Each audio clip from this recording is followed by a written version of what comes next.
So I want to welcome our guest on Zoom, on Facebook, and on TikTok here to this session of the WellWaveNOW panel discussions. Pleasure to have you with you here, and pleasure to have our colleague back with us this week, Breck Rice, who was away. Breck will chime in as much as he can this week because he hasn't been getting his hydration, so he's got a little flu that's hitting him a little bit, but he'll speak up as he can. And Dr. Bob and I will try to carry carry his water. There you go, doctor. I go everywhere with this. Yeah, very good. So Breck is our community wellness expert as well as the chairman of Bryn Health, and which also focuses on delivering wellness across the nation in underserved areas and rural areas and things of that nature. Dr. Bob is a renowned brain researcher and also an expert in the elimination of pain without drugs. And I'm Tim Daniels, and I'm a wellness plan manager that helps coordinate to help people achieve their wellness objectives, whether that be super aging or living optimally with chronic conditions. And then I'll also have a specialization in pulse electromagnetic field therapy and what that technology can deliver to people. Today, we're going to go into our second part of our discussion on hydration. The first one dealt exclusively with different types of water, where we talked about, one, the value of water to your body in terms of everywhere from maintaining joint health to it being the primary component of blood, so really for the transport of your nutrients, to maintaining, help with waste removal, digestion, temperature, and everything of that nature. So very important the hydration. What we did, so we compared tap water, which he said, for example, if people are limited fund-wise or by location, tap water work, where we talked about tap water versus alkaline water versus structured water, which is extra hydrogenation, extra hydrogen molecule, and things of that nature. And so you'll be able to find a copy of that up on along with our other WellWaveNOW discussions at one site for doing that is my YouTube channel, which is the Wellness Wave Club with Tim Daniels. Once again, Wellness Wave Club with Tim Daniels. Those of you on TikTok can find that by going up to Breck's profile, and Breck will also point you. That profile will also send you a place where you can find those replays. But today we did not get to infused water, infused by plant-based infused water. So we'll talk about that and its potential benefits. But we also really wanted to contrast and talk about other forms of hydration that people were utilizing, whether that be diet soda, the sodas, things of that nature, as well as sports drinks and fruit juices. So we want to talk to you a little bit about when or where those might be right, what to be cautious about, if there is a need for caution in any of those, and we'll take you through those today. So, and now what we want to start off with is really talking about a little bit in the diet soda arena, and I want to turn it over to Dr. Bob to kind of lead us off for his thinking on that. Wow. Well, my experience with when we're talking about water versus diet soda, right, or any kind of soda, Right. regular sodas, my experience started 30 years ago. First of all, I used to drink all that stuff. My favorite was 7-Up and Sprite. Those were my two favorites. Then they started putting high fructose corn syrup and all the sweeteners, and so that's kind of bad news. People probably know about that. If not, they can search it out. But what I did in the research lab that I directed for many years is I took about 40 grams of sugar, which is what's in the average 12-ounce can of soda. Pick your brand, it doesn't matter. And it would literally fill up my hands. My whole hands were filled up with sugar. And I have no idea how they get that amount of sugar in there. They got to put other stuff, solubilizers, to get it in solution, because that's an enormous amount of sugar for a 12-ounce can of soda, sugary soda. But what are the hazards of that? Well, that's a lot of sugar to be. Some people drink a can of soda in 5 minutes, right? And they're putting all that sugar in their body. What is that doing to blood sugar? It's spiking blood sugar like crazy.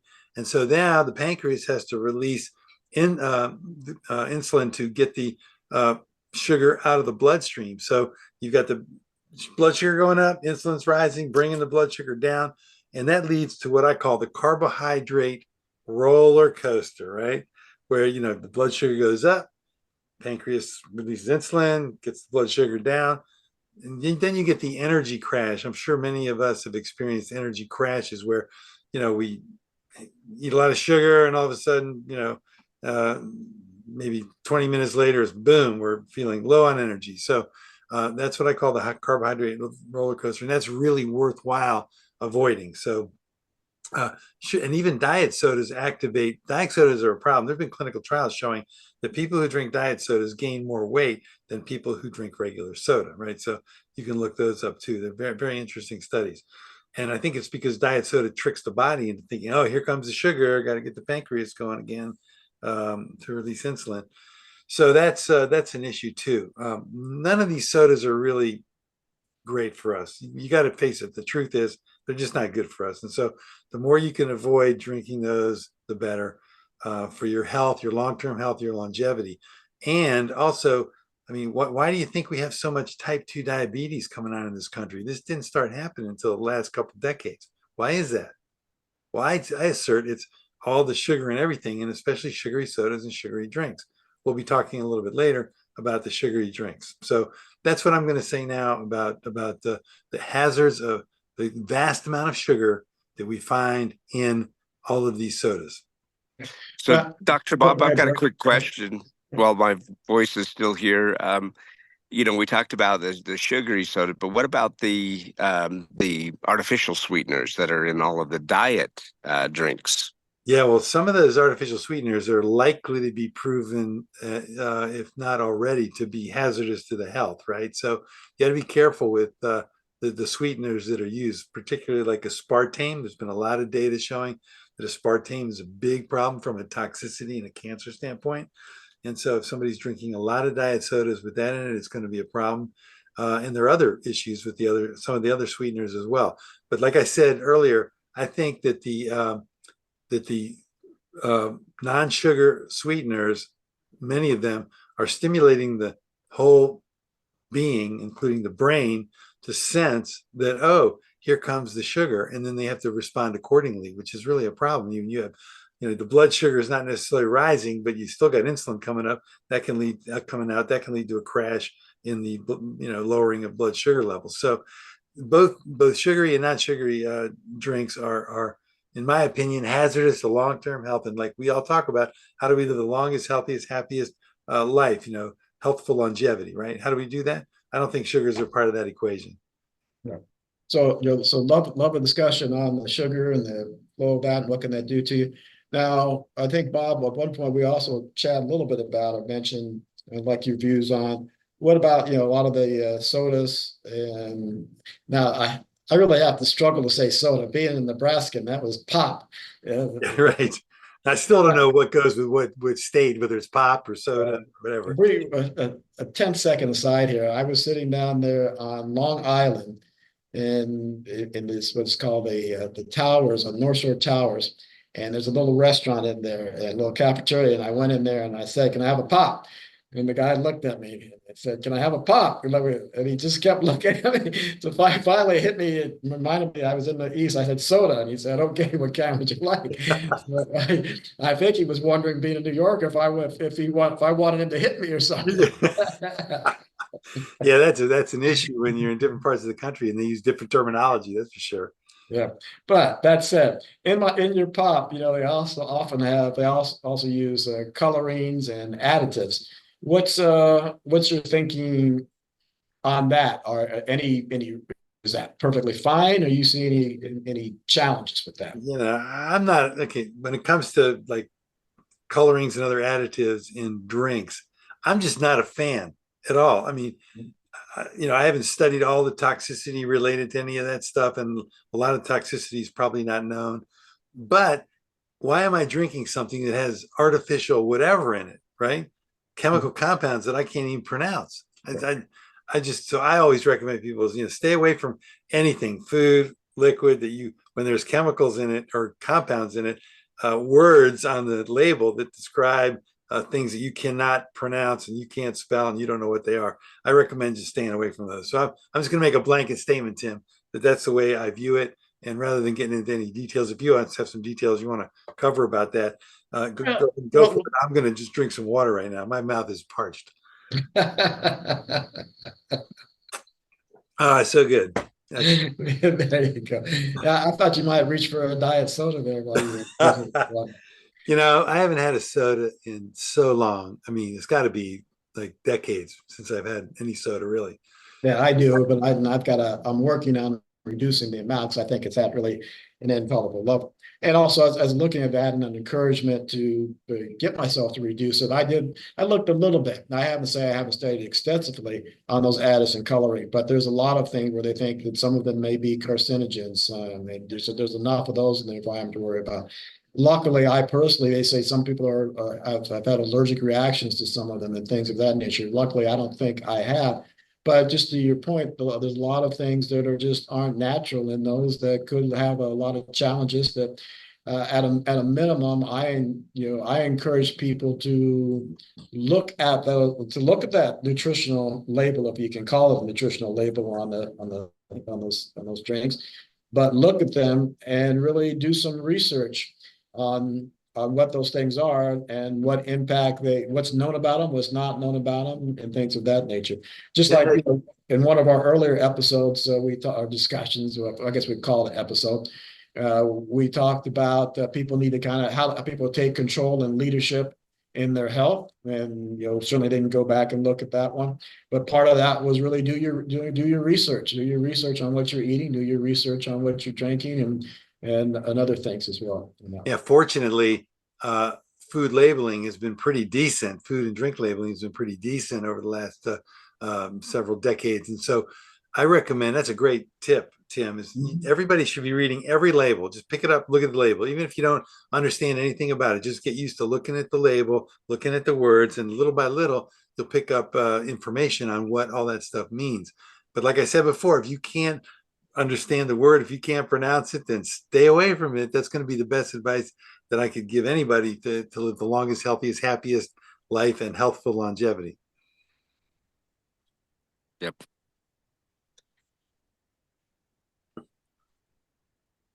I don't mean to keep the topic on sweeteners, but there's been other natural sweeteners that are being used now, like monk fruit and other things like that. Still going to increase your glucose levels, even if it's all natural coming from fruit. You need to be aware of that, but still much better option than the synthetic sweeteners that we talked about earlier. Absolutely. Yeah. And we have one of our participants here just confirmed that they were allergic to the blue number one in the drink for a while. So absolutely. So there's in addition to sort of the just the articles, there's some testimonial on the fact those things can be challenging. Okay. Now, Breck, when you were training for your marathon, and as you're recovering from the flu here, are you using any sports? Did you use any sports drinks? And what's your thought about that? Yeah, during the training and also during the runs, right? You always have the table set up with the different drinks on them, and I used to take 1 cup of water and then whatever the sports drink was that they were offering for the race. And so I could get a little bit of electrolytes. It also helped a little bit for energy level to get a little bit of dose of sugar. But then I would wash that down with like a 2-to-1 or even a 3-to-1 with water. So water being the number one thing that you go to, but every once in a while you want a little bit of those electrolytes. Later on, I've found through our wellness clinics, a product that I really like. It actually has 550% more electrolytes than your traditional sports drinks. It's basically everything you would get in an intravenous IV, but it's in a drinkable. And so I've started to use that. In fact, I'm out in the Northwest right now, and I can't find that particular product. I've been looking for it to try to help me recover here with the flu. And I'm not back home in Arizona where I've got, a case of it in the fridge already. So I'm missing that particular product right now, but I can't find it on at any of the stores out here. Unfortunately, our pharmacy partners can order right directly, from their wholesalers, McKesson, Cardinal, AmerisourceBergen, but they just haven't caught on to that out west. It was developed out in Atlanta, so it's still gradually making its way here to the northwest. Right. But Bob, you wanted to comment? Yeah, Breck, you just got to bring the demand out there. I mean, great things follow you. So you're out there now. I bet it's going to make great penetration into the Western market. What I wanted to add regarding the sports drinks. So, when somebody is feeling like they've exercised, and I exercised a lot, exerted a lot. I'm not talking about like world-class athletes who've participated in a sporting event for hour after hour after hour, but somebody who's generally working out. The most important thing that I think there is to do is to drink water first, because the body wants the water right away. It's dehydrated. A lot of the sweat that's come out is mostly water, and so it's worthwhile to remember that and to drink water and a fair amount of it after you work out, before you transition to perhaps an energy drink that has electrolytes in it. So that way you'll be taking in less of the sugary drink that has electrolytes in it, because you don't probably need that much, but that all can be calculated too. So I just wanted to put that cautionary tale out there, I would say. And that's a really good point, Dr. Bob, because as you're training for a race or anything that's going to exert a lot of energy, right? You need to have the proper hydration even before. It's too late if you're trying to get hydrated during the race, especially 26.2 miles. By the time you're thirsty, you're already dehydrated. So you've got to prepare even before the race even starts, and you'll see, races usually start really early in the morning, and they'll set out all the number of facilities, the porta potties for you. There's always a line at every one of those because everyone is properly hydrating before the race. Yeah, that's great. That's great. Yeah. I wanted Now, Bob, go ahead. I was a wrestler, so we didn't have time to. Well, I guess in my as collegiate wrestler, I wasn't a freestyle. Freestyle, I think they do take a little break in between rounds, and you might be able to do fan and something like that. They get thrown out of the ring, and they can get a drink or something. Yeah, so I never was able to drink. But in your football days, then they I don't think you were before this. I won't mention any brand names. That brand name one was created a long time ago. But so did you drink the sports drinks at halftime or on the sidelines? So, I didn't even know what the sports drinks were. Yeah, no, no, we had water. That was what we had. We had lots and lots and lots of water. So, and squeeze bottles of water, and that's what we drank. And that, to me, that was great. I mean, it worked wonders. It was fine. And then after the game, to gather electrolytes, it was no problem either. So yeah, and I think that's where I was kind of headed with those questions to you and Breck a little bit there. And you commented on it earlier where you were talking about whether or not it was a world-class athlete or something. My personal belief and thinking, my opinion on this, on the sports drinks is, and it was shown in that particular college football team for where the sports drink first came about, whereas after a while they performed better in the second half than they did in the first half, and they attributed it to that. So for me, I think if someone's engaged in something, certainly the marathon or training for a marathon, and it's going and you're training and you're doing something for more than an hour, then those sports drinks or those the electrolytes they put back in the body, they can be beneficial. I think if someone isn't training at that level of intensity, the average normal person that's going in and these days what I do, I go very, very, very, very, very old school, and I have 3 days of resistance training every other day, and then I'll do 3 days of aerobics. So I switch my days on that. at the level that I'm doing it now, I don't think I think water for me is just fine. And I think water for most people, and that is just fine. If you're truly exerting that amount of perspiration, that amount of energy over a sustained period of time, then I think the electrolytes add something to it.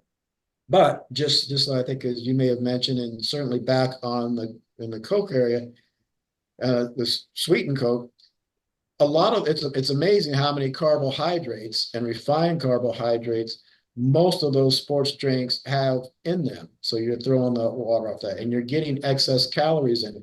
And a number of them, back on our additive and coloring discussion, a number of them have artificial coloring and additives in them as well. So I think you got the same challenge with those. Yeah, sports drinks are going to spike blood sugar just like anything else. In fact, just like orange juice or apple juice, we can talk about that, Tim, in a little bit. Yeah. But all of these sugary drinks are going to spike blood sugar. And to me, I mean, look at the obesity problem in our country. I mean, you just go out to go out shopping sometimes to any store, and you look around, and wow, how these people get this way, and more importantly, how can we help them? That's really what's important. And so I'm not sure, but one thing I am sure about is that if they limit the sugary drinks they're taking in, I watch people walking out of these big box stores with pallets full of sugary drinks. I'm like, whoa, slow down on that. But you just can't go up to people in the store and say, hey, you got to stop that. But we got to figure out a way somehow to educate the public, because they don't really know what's happening. And all of a sudden they're 80 pounds or 100 pounds overweight, and they wonder what happened, right? Right. Yep. Right. Yep. And just like we talked about last week, where there was a question on the alkaline water, and said, hey, if you want to take it and you think it's right for you, you've researched it, that one, you could go out and buy a machine that costs a lot of money to do that, or you could create your own alkaline water, and there's recipes for it on the internet using baking soda. In the same way, if you feel you need a special type of sports-like drink for recuperation, you can create kind of your own sports drink and help control that level of sugar. You can put a little salt in it. You can put honey in it. You can do things. Salt has two of the electrolytes you need for the nerves and the muscles and things of that nature. So create your own and can control the level of that level in there. And then there are alternatives like coconut water and watermelon juice and tart cherry juice that also are substitutes, though you've got a little more control and some additional nutritional value to them. Yeah, you look at the beginning of the sports drink industry, and it was in a really humid, hot climate where the athletes were sweating way more than a normal setting. Cramping was coming in, so the I guess grandfather of sports drinks was actually pickle juice. That's what people used. Drink some pickle juice, and get all that sodium and everything from the pickle juice to try to help with cramps. And then that's when a sports drink was developed. It's kind of things that come out of grown out of necessity, right? The same thing with that drinkable IV. The product is called BioLite. You can go look it up at biolite.com. And it was born out of necessity. It was developed by a doctor whose wife was going through chemo treatment. She had a type of cancer, and the only thing that gave her any comfort whatsoever, helped her feel less nauseous, even want to get up out of bed, was going in and getting an IV. Well, that wasn't very practical to go in and get an IV every day, and so that's why he developed the BioLite product. Right. Beautiful. Yeah, that's a really interesting point, Tim, that you make about making your own drink. I mean, that's a super point, because you can get magnesium sulfate in powder, so you get the magnesium for anti-cramping. You get calcium, you get all these different ions in powder form, and you can dissolve them in the water, and you can even put in your favorite greens if you're into green veg. The green drinks with the powdered fruit and vegetable mixes. Those are pretty cool too. So there's a lot you can do on your own, which is cheaper, way cheaper, by the way. I mean, I buy a big tub of magnesium sulfate, and I take a little, less than a teaspoon out to make my drink every day, and that thing will last me 6 months. Yeah. So, great point, Tim. Yeah, but we've got thank you.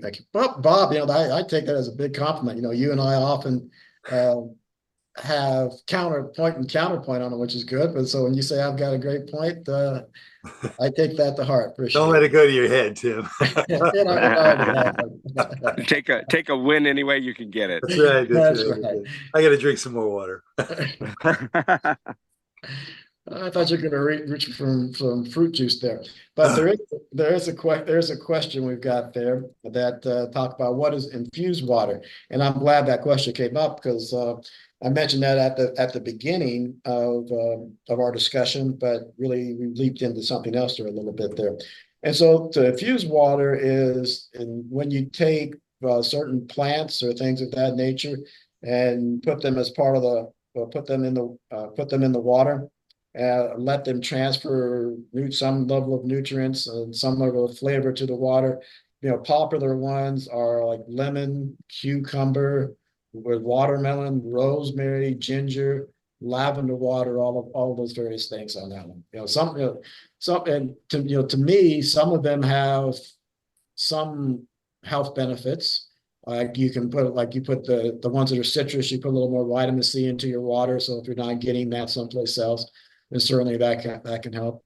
My particular view, I'm interested on what you and Breck have to share on those as well after I make this comment. My particular view is you take someone like me, I really don't like the taste. A reason I go to the diet drinks is for the flavor. And so the infused water with that additional bit of flavor, then I tend to drink more of that. So to me, that's what for me personally, that's what they're good for. They increase my water consumption because I like the flavor that they add. So I'm not just drinking plain water. Oh, I'd agree with that. Go ahead, Breck. Yeah, I would agree with that 100%. Right. So, even getting kids and children to drink more water, it's boring to them. It doesn't have any flavor. So putting not all kids like the flavor of cucumber, but to go with a citrus, put a little lemon in the water, or a little even better than the lemon is orange. Cut up an orange and put it in the water. It gives it that nice sweet tangy taste to it, and you'll get kids to drink more water. Yeah, there's some machines that have CO2 cartridges, and you can make carbonated water, and you can add flavoring to it. You can really get creative with water. And it's so important for people to start realizing this and doing this, because I talked a little bit about the status of obesity in our country, and the thing is, every time I think about that I'm hungry, the first thing I do is I get some water, because what percentage of food is liquid, is water? Well, it's probably between 50 and 90%, depending on the type of food it is, from meat to vegetables, but it's almost all water anyway. So the question you want to ask yourself is the body seeking food to get water? Is that the automatic pattern that, I think I need food, so we go get food, instead of, well, let me drink some water. So I'll drink 8 to 12 ounces of water, and I'll wait 10 or 15 minutes and see what I'm feeling like. If I'm feeling like, wow, man, I'm still really hungry, I'll go get some food. If I'm not, then I say, hey, I got my body wanted to be hydrated, and I gave it the hydration it needed. So that's an important thing to remember. It's a great habit to get into, especially if you're carrying a few extra pounds like I am, right? You want to say, okay, let me have some water first and see what happens to my hunger pangs. Are they really water pangs and lack of hydration? Maybe so. Check it out. Yep. That's a really good point, Dr. Bob. The other thing too is in portion sizes, right? When you're eating, you will just continue to consume. But if you'll slow down and stop eating for a little while, you'll realize, oh, I really didn't need that second helping or that additional scoop, right? Because you are satisfied. But while you're in the process of eating, man, you could just keep shoveling it in. That's right. Yeah. When I was playing college football, we had what we call training table, right? Where, in between our morning and afternoon practice, we would go for lunch, and we had breakfast too, but lunch, we could pile on our tray as much food, and we said drink, like 10 glasses of 8-ounce glasses of juice. Actually, then it was juices. I got to tell you, we were drinking all juices because we were so dehydrated from the morning practice in August. It was crazy. But then we would eat so fast because we had about an hour and a half. We'd go back to our rooms and take a quick nap. So it's just like shovel, drink, shovel, drink, shovel, drink, which is unfortunately a poor habit to have as you go forward in life, right? And go back and sleep for a while, and then go down and practice in the afternoon. Then we'd have dinner, same thing. Then we'd have nighttime meetings and practice. Sometimes it's crazy life, but it taught us the habit of eating too fast and drinking too fast. Yeah, so, right. And I think I might have we talked about infused water in general, but then there also was a question about, so I'm going to take it to mean, how do you make it? And how does it work? And what do you put in the container? Like most, like, I guess I'll give a little personal bias here, just my reading lately. It's more, my wife started bringing this more to my attention, that the microplastics that they're finding in everything. Well, literally everything. They're finding in body parts of people, currently. So I would encourage that you take your glass container, and there are multiple ways of doing it. Back in the old homestead in Nebraska, I used to have friends that would make sun tea. So you brew it out in the sun and you put it outside that way. I don't recommend that you do your infused water that way, because there's potential for bacteria growth in that respect. So the recommended way is a glass container with the water in that. You put X amount in there that you want of whatever. You'll find the recipe tell you how much watermelon to use, how much orange peel, whatever oranges to put in there. And but you do that in a refrigerator, do it in a cool fashion, in a cool environment, and that you really consume that within 24 to 48 hours after you make it, for freshness and for purity and things of that nature. Now, as we say. All right. Sounds good. Yeah.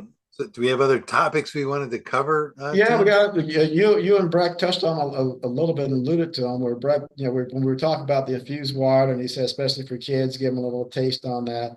And I guess we won't. And then you had talked a little bit. We got to talk about fruit drinks a little bit. So you combine those two. A lot of for a lot of kids, you give them more the fruity drinks. And I remember you and I were competing earlier about who used to drink the most orange juice in the morning. So the question becomes, what about these fruit drinks, and what's the opinion and thinking on the fruit drinks, and how much a part of hydration should these fruit drinks really be? Well, yeah, fruit drinks are an interesting question when you compare fruit drinks with water, or fruit drinks with various sodas or pop or whatever you want to call it.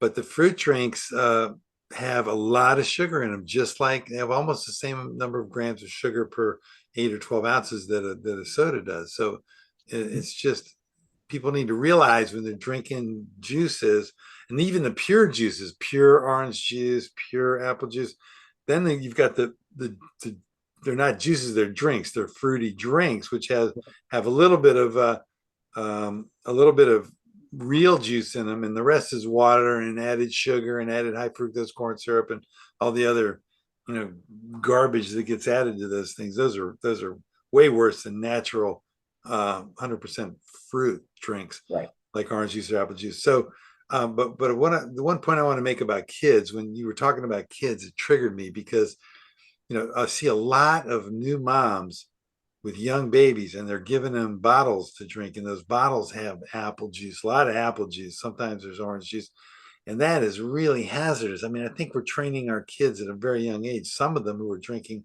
those juices, they're training their bodies to think that that's okay and to want that and to crave that. So then you see kids drinking sodas, which is really a problem, and you just see them drinking juices. I mean, I was lucky because when I was growing up as a teenager, I was working out all the time because I played sports all the time. I was always outside playing. I played ran track in high school, college, played football, basketball, and then when I went to college on a football scholarship, I was working out all the time. So I drank, like we said earlier, I drank, probably half a gallon orange juice in the morning. I would take a can, a frozen can, just like you talked about, and make it up and then drink all that. And because I had no idea, we weren't educated on any of this stuff growing up. And even today, most people are not educated on this stuff. So my question is, how do we get that education out there to the world? And that's part of what WellWaveNOW is about, and that's part of what this podcast is about. So, yeah. And then Breck made apologies, but he had to drop off. Got called away there on that one.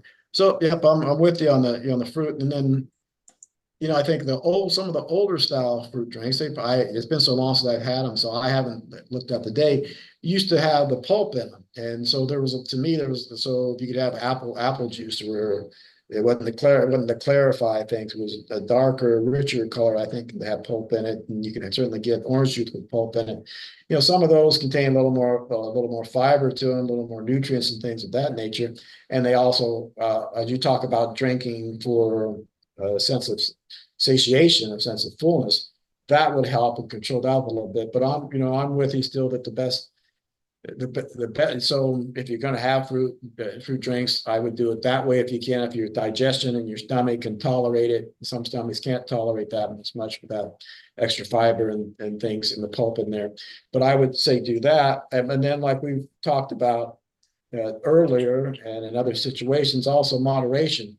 If you work a glass, assuming everything else is in balance, and you're working well, and you have a glass of fruit juice a day, probably some benefit, not going to hurt you. But if you're making that if someone's making that 80% of their hydration needs, and they've got those challenges you were talking about. Yeah, I think, of course, everything in moderation is probably okay. And I actually wanted to say something like that but the other way to drink the fruit juices is make sure I always advocate when you're drinking a sugary drink of any kind to have some protein and or fat with it, which serves as a buffer, and it doesn't allow the blood sugar to spike as much. So the blood sugar rises less so, and then the pancreas needs less insulin to be released to get the sugar into the cells and out of the bloodstream. Because if you have too much sugar in the blood, that gets to the brain, that causes big time problems for brain and cognition. So that's why the body maintains the blood sugar really tightly as possible. And so that's really the key to me. Maintaining constant blood sugar is really the key. So if you're drinking a sugary drink and you add in some protein and some nuts, for instance, that could be something if you're not allergic to nuts, and have some of that or something else, avocado.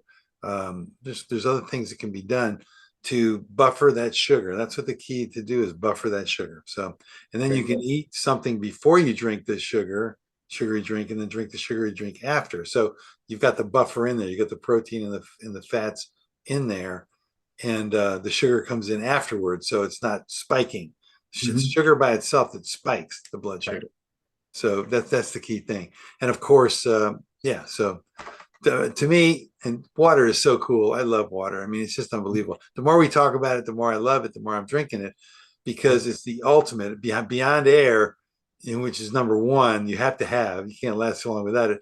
Water. You got to have water. It's really necessary. You can live a long time on just drinking water without eating any food. You can go a month or two easily. That's been done. It's been shown. People have done it a lot.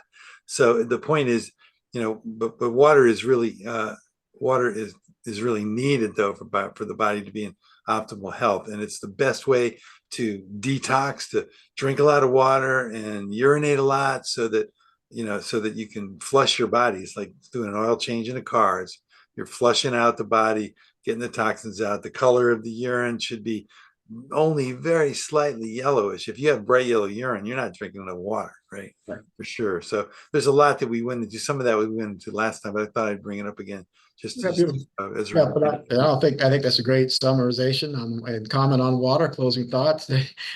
I'd say we have made you thirsty today, Bob. You've been reaching for that water more than any other time we've talked. Well, yeah, no, usually I don't show it, but I think it's appropriate on a hydration show to show it. And this thing is 24 ounces, and I'm going to be going through the whole thing. And All right. it's Beautiful. 3 8-ounce glasses of water in the hour we're going to spend here. Right. So, yep. So I think, I won't try to add anything more to what you said there in the past couple of minutes. I think that's a beautiful summary of why to drink water. And so for those now, if you want to, both in this episode or this discussion, as well as last week's, you've got a view you can take a look at to start you on your hydration journey, where you can compare various types of water against various types of drinks for your needs, and kind of start making your own informed decision to hopefully live a healthier and happier and more physically enjoyable life, which is what we aim for. Bob, do you have another comment? Yeah, one last comment. I wanted to drop a little seed of interest to people, because next week we have the water and detoxing by flushing with water. Next week we're talking about detox, how to detox well, how to detox safely, and how to avoid toxicity in general out there in the environment. So that's going to be a really fun and enjoyable and informative episode. So we'll see everybody next week. Tim, go ahead and you can kick us off with an exit, a goodbye exit. Well, no, I think you've done it. Like, we'll see everybody next week. Thanks for joining us this time, and look forward to meeting with you again. What I will say is, you've got Dr. Bob's email for those. So Dr. Bob at boblevine.com. Mine is Tim at wellnesswaveclub.com. Send any comments, any questions, any topics you'd like to have to us, because we'd love to be able to address those and grow our community and address the needs of our community. So thank you. Sounds great. See you, everybody. See you next week. Looking forward to it.